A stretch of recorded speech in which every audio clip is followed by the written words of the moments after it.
Target's CEO takes a pay haircut, and we look at the most popular brand mascots. This is the Focus Group.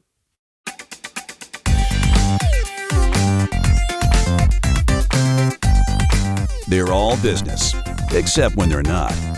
It's the Focus Group with Tim Bennett and John Nash.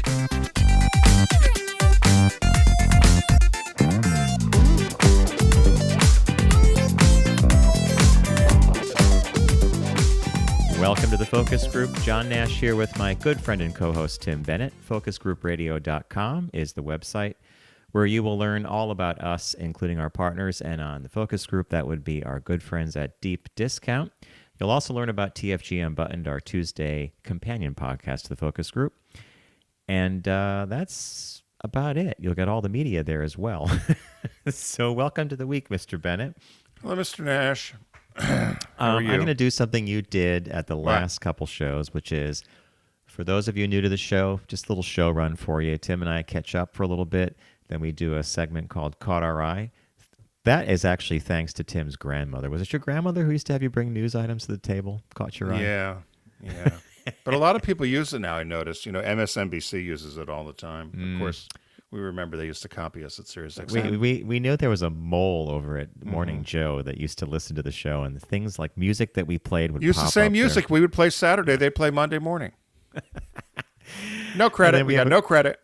No, they just stole. And then we have a quick break followed by our signature business birthday. Tim delves deep into the world of businesses to learn who's born on Wednesday the 14th.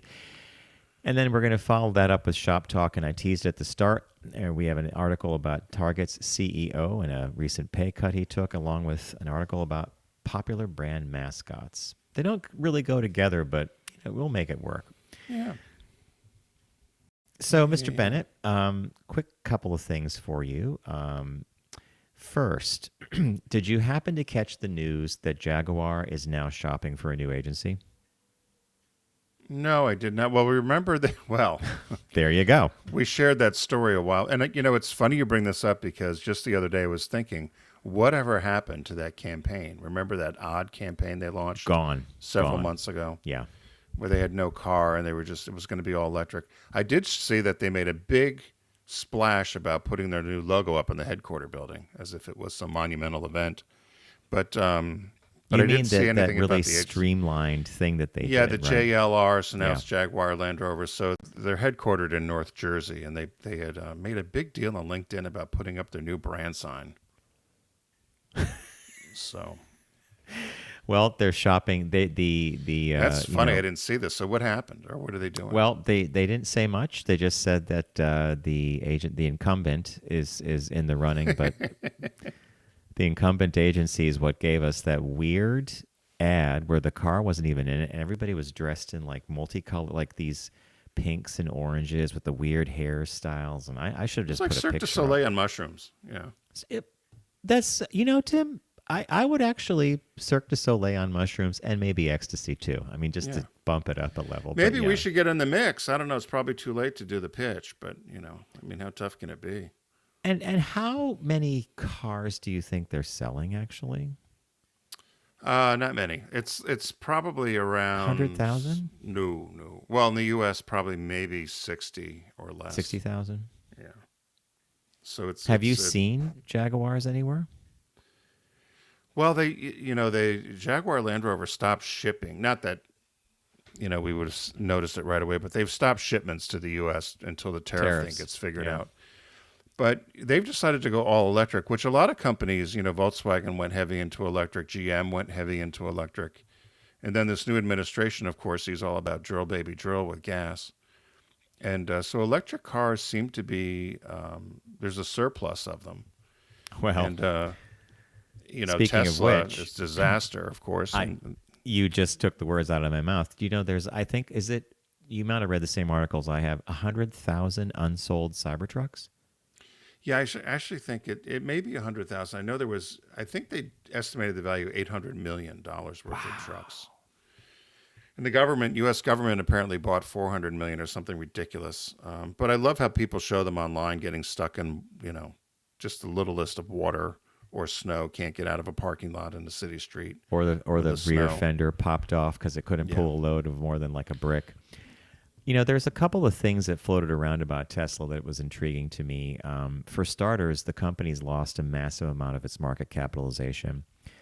And you could pinpoint that right to Elon Musk and his antics and the chainsaw and the Doge and the whole bit, because he basically pissed off the people that were buying his car.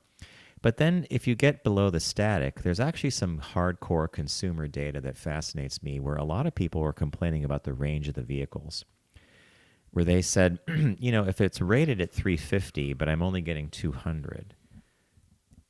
And it was the Cybertruck, too, that was doing that. So it was variances in range based on temperature. And you and I have experienced this in electric cars as well. So, and then, of course, it was like, where do I get this thing charged? And there's a Cybertruck that parks in our neighborhood, actually. Last time I walked by it, there were big key scratches across it. I was like, oh, boy. I mean, no matter what you may think of it, I'm not sure that damaging a car is a good thing to do at all. But so it's two things. It was the political thing plus the reality that you and I have always spoken about. We love electric. I would love to be in an electric car tomorrow if the range were 500 guaranteed. Or 450. What would be your range of guarantee for you to? No, I think you're right. 450, 500, and they all hover around 3. And as you said, if you were some of the early products, someone in the New York Times had done a drive from New York City to DC, had to stop. I remember that because it was so hot in the air conditioning, so you would have had to stop more frequently and charge the car. When you think about when you and I did that cross country trip in the diesel VW Bug, you and I would go for hours with the air conditioning pumping and going 70, 80, 90 miles an hour in these open highways out west and not having to refuel we'd stop to go to the bathroom, but you didn't have to refuel. So when you think about the comparison there, now granted, those were apparently dirty diesels now. Yeah, but, I know. The Dieselgate. But even just with a gas car, you didn't think about it. You looked at the gas gauge, said, oh, we're going to have to pull over and get gas. But with an electric car, I remember how nervous you were when we were driving over the Golden Gate Bridge. I got the windows down, the stereo's going, the air conditioning's on. You're seeing the thing go, zzz, the needle's going down. What are we going to do? Where are we going to charge? Like, we'll call AAA. We'll call somebody to come get us. You played that card. He's not lying. When we were crossing the Golden Gate Bridge, you're trying to look over at the gauge. Because there's a thing that would go up and down based on, and if you braked or you went down a hill, it would slightly go up. And this thing's going down. You had the radio blasting, the AC, and we went to the redwood forest, right? Yeah. And guess what? We pull in, and there's two stations, 2 chargers covered in cobwebs. And Tim backs in. He's like, God bless Nancy Pelosi. Yeah. That's who did it, right? Nancy. Yeah, she got the chargers. Well, that was the worst thing for you and I, is that we had to go to a dealership every night to charge the car in because there were no charging stations, which we thought California, now granted this was 10 years ago or so, we thought California would be loaded with charger stations. We had a choice between Los Angeles and San Francisco, and we just thought San Francisco being San Francisco, it's going to be loaded. Yeah. Every corner is going to have a charger. It turns out, no, L.A. had more chargers. Yep. No, even we would hunt them down. We went to one place and you needed a credit card and $100 deposit and all this other nonsense. Tim and I are not stupid people. We would read this thing, and Tim goes, do you know what this is saying? And I'm like, no. I said, do you know? No. He's like, we can't figure this out. Back to the dealership, right? Back to the dealership and then take an Uber back to the hotel. Yeah, so that was not really... So until they get that infrastructure figured out, which I know they're working on, although... And range, B, yeah, right? I'm not sure this administration is on it, which is odd because the people who bought Tesla... Well, the fact that Elon Musk pissed off so many people... But the people that he pissed off the most are people that would buy his product. Yeah. Probably they're in that mindset of electric and tech, and probably more likely did not vote for Trump. So I see a lot of Tesla when I'm bike riding here in the city, or I cross the GW Bridge in Jersey, a lot of Model S, a lot of them. And but again, this is a perfect spot for it, right? Because it's short range travel. Right. You may be going 10 miles, 6 miles, whatever. So, and I that's what I love about it. But You can actually do electric right now, unless you ever had to leave Rehoboth, right? Yeah, and I actually tried to figure out, could I make it all the way, the longest trip I would have to Connecticut. And I have a friend who drives from Princeton to Pittsburgh, but he'll stop halfway through and for 45 minutes at one of the one of the rest stops and get something to eat and charge the car, just to be safe. Princeton to Pittsburgh. Yeah. Yeah. My other fear on all these, though, is as the battery, like you do with your phones, is once the batteries start losing their power as well. Most valuable part of the car. Yep. Yeah. Are you going to want to put $25,000 into a 5-year-old battery pack car? Yeah. So you might save on gas, but they're going to get you. They're going to get you one way or the other. Gonna get you. All right. Without further ado, what caught your eye? What caught your eye? Here's what Tim and John found. Well, you probably saw in the news as our president went over to Qatar and is picking up the palace in the air, which his airplane, they're giving him an airplane, the country of Qatar, 747. And I heard on the news, they haven't showed pictures of it yet, but they said it looks like Liberace and Saddam Hussein got their two decorators together. I read the same quote. I loved it. Gilded the thing out. But if you've also been following along and looked at what's happened to the Oval Office, I mean, it almost looks like a bad version of a Chinese restaurant meets Pier 1, with all the junk he's got in there. Have you seen the pictures of the? Oh yeah. Oh yeah. Here we go. And Louis XIV did it with more class. Let's put it that way, right? Right. And so if you're watching in the video, they've got actually a comparison between the Biden Oval Office, which really the Biden Oval Office was no different than the other previous 40-some presidents, versus Trump, who has gilded everything in 24-karat gold. But somebody started taking inventory of what was in his office and seeing where things came from. So they said, given Trump's well-established penchant for golden objects, it's not a surprise that many of the images in the administration's decorative choices in the Oval Office started to have gold appearing everywhere. The space abounds in gold. There are gold picture frames, gold statues, gold trophies, gold crown molding, and even gold coasters. The Wall Street Journal reported that Trump called in his Mar-a-Lago gold guy to come redesign and add custom gilded carvings and gold touches to the Oval Office. Compared to past presidents, they said this decor is maximalist and a glistening tour de force. New York Times magazine called it tacky and trollish. The Washington Post has called it gaudy and awful. And a famous decorator said it's over-the-top opulence, similar to the Palace of Versailles. Oh, but Versailles is better. Now, I didn't know this. Do you know why Versailles was built and why it was done? So they go into you mean for Louis? This is all right. So if I remember my history correctly, Louis XIV wanted to break the power of the nobility. So when he built Versailles, which had been a hunting lodge originally, when he expanded it, he insisted that all these rich landowners and nobles come live at Versailles, and they became obsessed with court politics, and that allowed him to actually break their back legally later on. Am I right about this? That may be the political explanation. They did say that there was another. They said Versailles was built as an advertising program for France. France, yeah.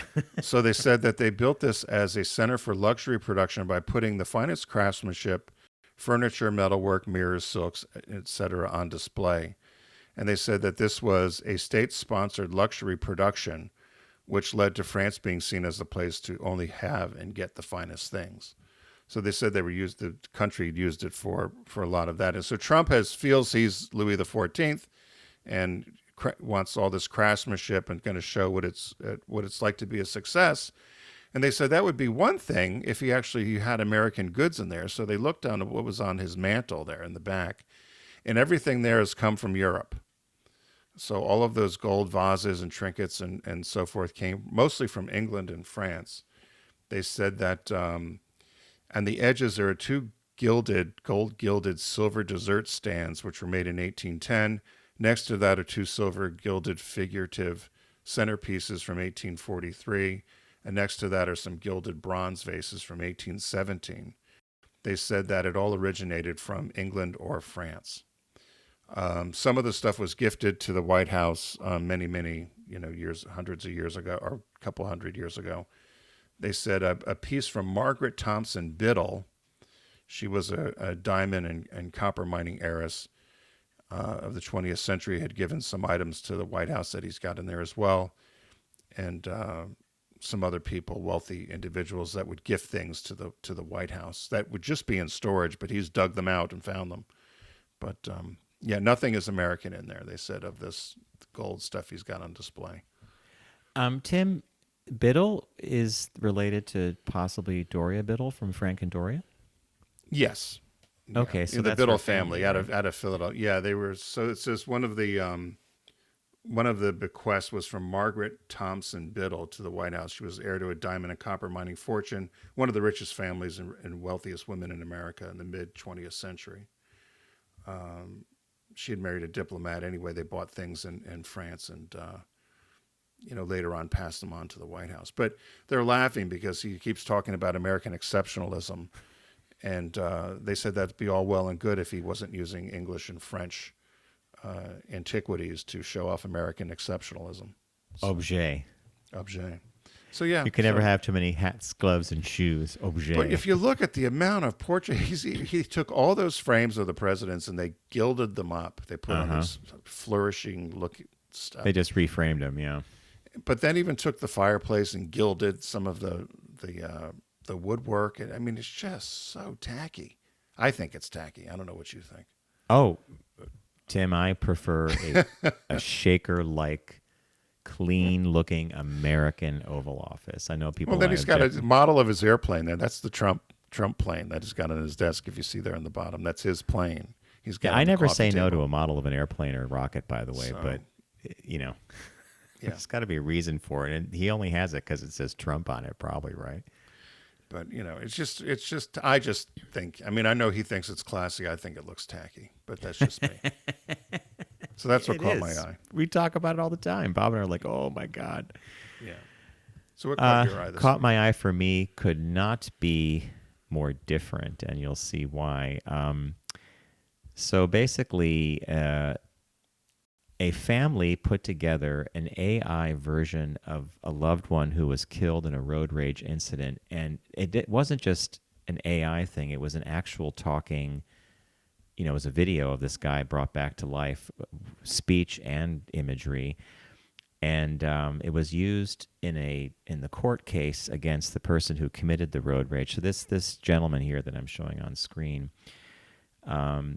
comes to us from Arizona, and the headline reads, Arizona road rage victim speaks to killer through artificial intelligence. First of its kind in terms of use. The gentleman here, Chris Pelkey, was killed in a road rage incident, and he spoke to the court when they, how they do the impact statements, that how someone's life was affected by someone and their absence is going to be the whole thing. Apparently, he was killed with a gun, and I just, whenever I hear road rage, gun, death, I'm like, what could have been so horrible that someone pulled a gun on somebody to shoot them dead because of some traffic thing? It doesn't make any sense. But this guy, Chris Pelkey, his oldest sister, Stacey Wales, was collecting victim impact statements, and she said of the 49 letters they received that they were going to share with the judge, she realized that there was a voice that was missing from all of this, and that was the voice of her brother. And so she turned to her husband, Tim, and a friend of theirs named Scott Yenser, and together they put together an artificial version of him using audio recordings of his voice and photographs of him as an individual. So the website that this came from actually had the following audio clip. I am a version of Chris Pelkey recreated through AI that uses my picture and my voice profile. I was able to be digitally regenerated to share with you today. So they didn't share the whole victim statement from him and his sister. So he wasn't, basically his family created the statement that they thought he would want to give to the man who killed him. So and then there was this technology of bringing him to life in a video form, and you heard the voice. I think it's sounds not bad at all. I mean, it sounds like an actual person speaking. Did they actually have him moving, or was it Yes. a static picture? Yeah, if you see the video, he's talking and looking directly into the camera, and it was all done by multiple photographs taken from different angles. Plus, I don't know where they grabbed the article didn't necessarily say where they grabbed all the voice stuff from, but they had recordings of his voice. Maybe it was voicemail and a whole bunch of other things, but they were able to put this all together. It was not an easy process. The folks that put it together said this was a difficult and time-consuming thing. And one of the most difficult parts of the process was actually the family kind of trying to figure out what he himself might have said to the gentleman who killed him during the statements reading. At the end of his AI thing, it says, well, I'm going to go fishing now. Love you all. See you on the other side. So the article didn't share what his statement was. They shared parts of it, like the beginning and the end. And the gentleman who shot him is now going to get a 13-year prison sentence. And a lot of people feel that in the Maricopa County Superior Court was very influenced by not only the 49 letters and the impact statements, but this particular thing when they put him up on the screen. I've never heard of this before. This is a new one on me. It's creepy. You think so? Don't you think? Well, yes, I do. There's a lot of interesting. I mean, the video that I saw of just that snippet at the beginning. Hi, my name is Chris Pelkey. It was as if he had been shot in a studio, like literally against a backdrop with the correct lighting and good audio. And then I really began to think about the power of this technology, and the words that were put in his mouth to say were crafted by the family. And you have to wonder, would he actually have said some of this stuff? It's impactful though, right? Yeah, no, it's scary, right? Because you get the voice, particularly if they get the voice down right. I mean, you and I, for instance, have hundreds of recordings that are out there in the public. Yeah. And so you could probably stitch together something that you and I never would have said, but could have said just by taking words and Correct. phrases. Yeah. It's scary. That's what they're afraid about with celebrity, right? Because they're afraid you can do this with celebrity and create a song. I know some singers were talking about that. I don't doubt that's coming down the road. And when it comes to AI recreating a individual's voice, they only need you to be. I think you record yourself for maybe 20 minutes or 30 minutes saying a whole bunch of sentences, and from that they're able to get the vowel groupings, the consonants, and the system can put together what you sound like saying whatever they plug in. This was an interesting use of it, I thought, though. An impact statement in a court case, it's sort of off the beaten trail, out of the public eye. I mean, CNN recorded it or reported on it, and a few other outlets did. But this is not something you would see popping up every day, and I don't think it was cheap to do either. No. But it'd be interesting. I mean, it had to have shocked everybody in the courtroom, I'm guessing. Mm-hmm. They claim that it definitely too, pushed the sentence higher because it was so vivid, Yeah. Wow. It's a new one. Yeah.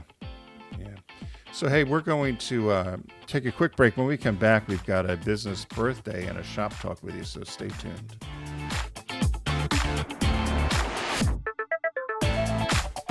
You're listening to The Focus Group with Tim and John. Learn more at focusgroupradio.com.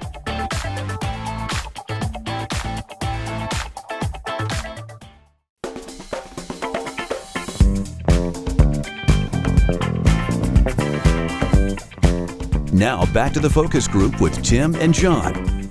Available pretty much everywhere.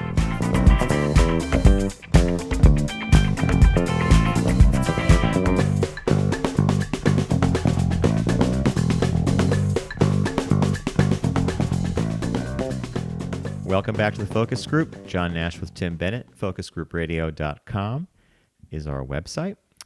And now, without any further hesitation, signature portion of the show, business birthday. Everyone does celebrity birthday greetings, but the Focus Group is the only show in the universe that celebrates business birthdays. So aside from my brother, It's your brother's birthday? My brother's birthday is today, May 14th. Happy birthday, Rick. He doesn't listen to the show, but happy birthday. So he's a Taurus? Yep. Ah, Yeah, the bull. yeah, Does bull. that make sense? Yeah, he's probably, it does make sense. But so it's his birthday today, but it's also Josh Kesselman's birthday. He was an entrepreneur born May 14th in 1972, so he's 53 today, and from Gainesville, Florida. And he's an entrepreneur known most famously for being the founder of Raw Rolling Papers. So if you're a connoisseur of cannabis or rolling your own tobacco cigarettes, I suppose, Raw Rolling Papers are the brainchild of him. He was they said in 1995 he created them, but when he was in college, prior to this, while he was in college, he had to do a project and researched opening a very small smoke shop as part of a project on campus. And at the time, he was trading rolling papers with collectors in Europe. So apparently, from the 1700s, Europe is well renowned for all different types of rolling papers and unique products over there, particularly related to rolling papers or cannabis papers as we use them here. He received an A on the project, so decided he was going to bring the story to life. So he sold all his possessions except for $500. Wait. When I hear someone do this, right? Yeah. Like, I love my idea so much, I'm just going to sell everything. You really have to believe, right? Right. So he sold all his possessions, he said, except for a $500 van, and he had a self-built Harley Davidson. And he opened up a smoke shop called Knuckleheads in Gainesville, Florida. And they sold specialty rolling papers from Europe, so they were well known for that. Also sold smoking paraphernalia, so pipes and bongs and so forth. And was able to charge a higher premium because customers wanted these rare rolling papers. But what happened in 1976, he accidentally sold a bong to a woman whose father worked for the U.S. government. And so his store was raided, was closed down. So he packed up shop and decided to just move the whole concept out to Arizona. So he'd gone out to Arizona and opened up his shop there. And while he was there, he met somebody who had a rolling paper factory in Spain, and which had been around since 1764. And they were looking for new products and new customers in the U.S. and how to expand business. And so he decided he was going to work with this guy. And they developed two brands, Juicy J's, which were flavored papers, and something called Elements, which was a brand of rice paper. And what Kesselman decided was, well, all these different papers were there. And he said papers from the old days people would use would be thick, they'd be chalky. He said people would use textbook paper, they would use thin paper out of a dictionary, tissue. But he was a vegan himself. So he had said that he realized the market was lacking a natural unbleached paper. And so he decided he was going to create a rolling paper that was vegan, that was unbleached, had no chemicals, and would not affect or alter the flavor of what was smoked out of it. So in 2004, he made an investment in a supplier to make these natural, less processed, unbleached papers. And again, they came in, they were known as vegan, in quotes, unbleached papers and booklets. The concept was so successful, he became the first company to offer these. In 2005, he launched the first line of Raw, which are the papers known. They have a special watermark on them, became in huge demand. The hip hop culture loved them. They actually had written songs about them. The papers, if you can believe it or not, tripled in demand during the pandemic. So he had contacted a number of other companies to try to make these and certify them and add hemp and so forth and so on. Long story short, he's made $200 million. This is a $200 million business now. Wow. Of these rolling papers. And he's very committed. As I said, he's a vegan.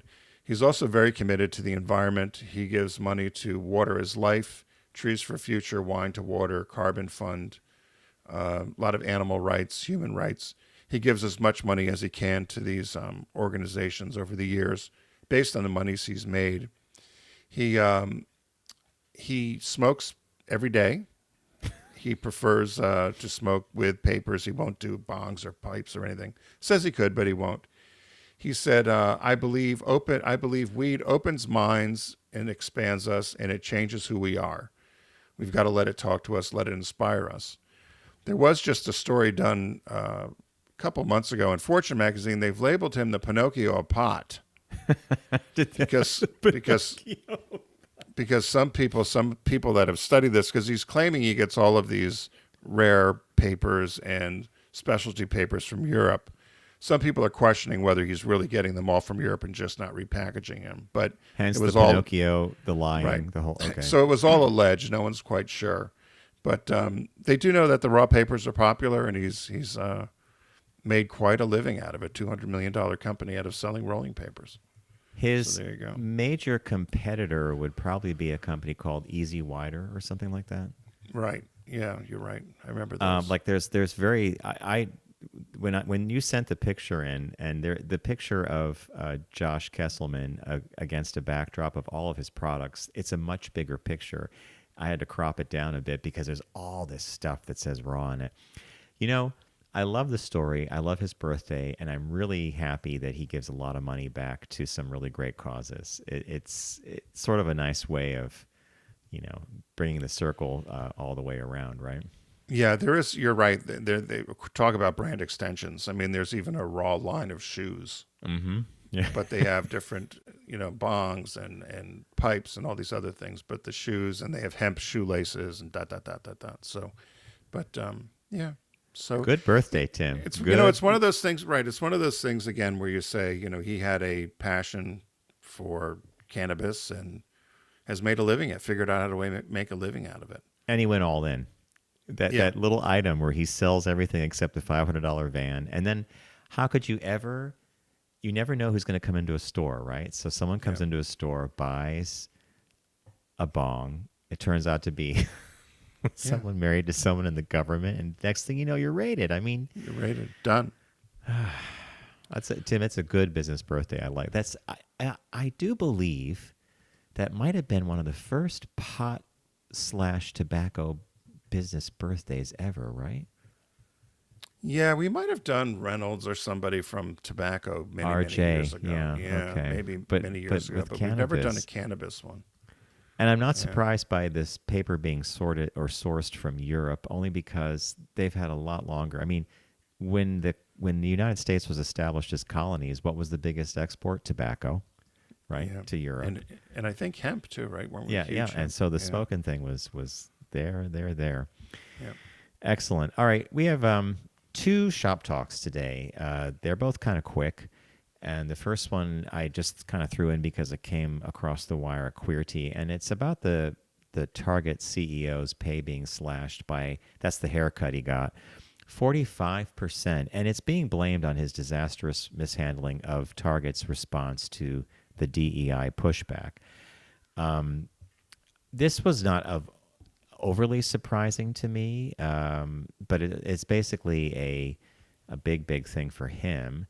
Now his pay is still $9.9 million, so let's all not cry those tears, right? Because I hope he survives. Yeah. But they said here in this article from Queerty, after years of pushing DEI initiatives and boasting a signature Pride collection, Target announced in January it was ending many of the beloved promotions. In particular, Target curtailed its goals previously set to increase Black employees' representation and experience, as well as promote Black-owned brands. And Tim and I have actually reported on this in other episodes about the unintentional consequence of that. When you roll back DEI, there were Black entrepreneurs who were just getting a real good foothold. Target was letting them in and putting their product on shelves. And now, thanks to the DEI thing, they're out of luck. And I do believe Reverend Al even put a boycott against them. And I know the gay community is like, well, you're not really that close to us. What did you think of this one? Yeah, I was, I guess, not surprised. Not surprised and surprised. You and I had wondered how they stubbed their toe so badly, particularly with that Pride collection. All the wrong steps, right? Yeah, everything they did was wrong, and they pissed everybody off, and on both sides. So I'm surprised he still has a job, quite frankly. Yeah, that's usually the head rolls. Somebody's head's going to roll. Yeah, but he's so we may see that next. We may so the see pay cut comes first, the haircut, and then you lose the head, right? Yeah. The other shop talk. Do we want to spend any more time on? It's pretty straightforward, right? Yeah, we'll stay tuned on that one. The other shop talk I found, which is the one my original idea was for this article I read in Creative Block called "The Most Popular Brand Mascots Are Revealed and the Results Are Ridiculous." I happen to sort of agree with the article on this. So they routinely do these surveys about, what do you think are the top? Can you name a brand mascot? I would automatically, the article even did it for me. Tony the Tiger, they're great, like Frosted Flakes. I can never forget that. But in a surprise, and this research comes from Falcon Digital Marketing, and it identified the brand mascots which are most popular online, and the top of the heap is Snap, Crackle, and Pop from Rice Krispies. Now, this took me by surprise because I haven't thought of Rice Krispies since God knows when, and I have thought less about Snap, Crackle, and Pop, even more than that, right? Yeah, no, that one was a surprise to me because exactly what you said. I mean, if you didn't have, unaided, if I just asked you about brand mascots, I don't know, I guess I could come up with 5 that aren't any of these. In fact, what would be 3 for you? Well, I would have thought of, I'm just thinking current. I was thinking of the Geico lizard. Yep. Geico gecko. The Geico gecko. I don't know why I thought of Captain Crunch. Oh, still quite popular, yeah. But I thought of him, and I'm trying to think of some other, maybe I just can't think of. I always go to the Michelin tire guy. I think his name is Bibendium or Vivendium. I think it's Bibendium. There's an actual name for that. But yeah, I think there's the Pillsbury Doughboy. Pillsbury Doughboy. Right. There you go. I think mascots. We relate to them in a way when we buy their products. So down the list they go, and there's a couple other mascots they mention. So breakfast cereal was right up there, right? And the next one was not surprising, and it was Mickey Mouse. And Disney does a good job of weaving Mickey through everything. And I think depending on how old you are, if seniors might remember the Mickey Mouse Club, that was huge, right? So what other ones did they have on here, Tim? So Snap, Crackle, and Pop was top, and then Mickey Mouse. So number 3 was Sonic the Hedgehog. Surprising to me, yeah, but I guess that's because it's video game, right? Yeah, yes, and so that's totally over my head. Followed by number 4, which would be Freddy from MailChimp. Are you familiar with that one? No, and I another reason why is I don't use MailChimp, and I think it's for I think you do email, like mass emailings and stuff like that through MailChimp. It eluded me. And then number 5 was Colonel Sanders from Kentucky Fried Chicken. Okay. And then one of your favorites, because you use this every day, was a surprise to me.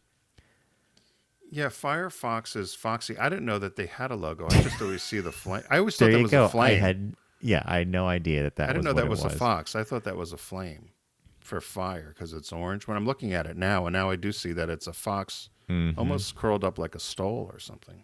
Like because the tail curls around it or something.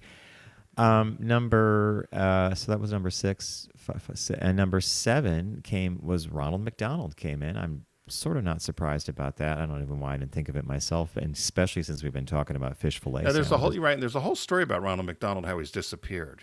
He's disappeared for 4 or 5 years. Yeah, there was some creepiness about. Remember the Stephen King movie came out with the clown, and people were afraid of clowns. Yeah, and so for a while, Ronald McDonald, they said, well, he's still the mascot. He took time off. A lot of people didn't notice. Some people did notice, but generally, they said they're bringing him back a little by little now. But he had taken a 3 to 4 year, 5 year hiatus because it was determined that clowns might be kind of creepy and scary, and yeah.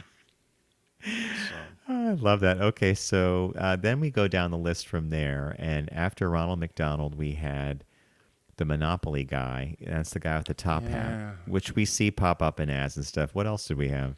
And then Mr. Peanut from Planters, which I should have thought of that one. There's even the peanut car that you see driving around like the Wienermobile. And then your pick that you had, Tony the Tiger from Kellogg's. They're great. So he was number 10. But I'm with you. I'm not sure. Well, I struggled finding more than 2 in my head, just off the top of my head. But I don't know. Unless you're all in on this, like I guess Disney is, or maybe some of the cereal brands, would you recommend a company invest in developing a mascot? You know, Tim, it's such a great. Here's an interesting answer. Mattel, one of the biggest toy companies in the world, does not have a brand mascot, right? But a lot of the product they make, the different subdivisions like Barbie Right. and all that other stuff, you could argue they have mascots for each of those brand lines. But I don't know. I'm not sure that it enhances it or anything. But hey, look, if they did a top 10, people are still clearly paying attention to it. Yeah, and I think if you had, a lot of, I guess, brand mascots or imagery. You remember Land O'Lakes they took the woman Indian off the butter. Yep. Aunt Jemima syrup and the pancake mix. Or Mrs. Butterworth. They've kind of eliminated her. They eliminated And then sports Uncle teams. Ben's rice. Yeah. Sports teams. I think sports teams, it gets supposedly, you get people riled up and they throw out T-shirts or throw items out or something. But yeah, I was trying to think. I think Colonel Sanders has, they modernized him. I thought the work that Burger King did on the Burger King was kind of creepy with the big head. Oh. Yeah. I'm so glad you brought that up. We used to be kind of weirded out by those ads, right? Yeah. Yeah. So The recent stuff, but then Wendy's used to use his his daughter supposedly, with the pigtails, right? Yeah. So I don't know. It's I think if you have the right sort of business or you're think about Polo. I guess his Polo pony for Ralph Lauren, the Polo pony. I want to say Lacoste, right? Yeah, with the alligator. Brooks Cromwell. Brothers, Yeah. the Golden Fleece thing. Yeah, so they're floating around. Puma, Nike, everybody has. Well, Nike has a swoosh. It's not really a mascot, Swoosh. Yeah, swoosh. So, well, thanks for joining us today here on the Focus Group. We appreciate your time with us. Thanks to our friends at Deep Discount. When you go to our site at focusgroupradio.com, you'll find the Deep Discount logo there. So be sure to support them and start shopping away. It's a good time to add to your library or get that recent graduate something that you think they should watch and learn from. And we'll see you here next week on the Focus Group. We hope everyone has a good week. Take care.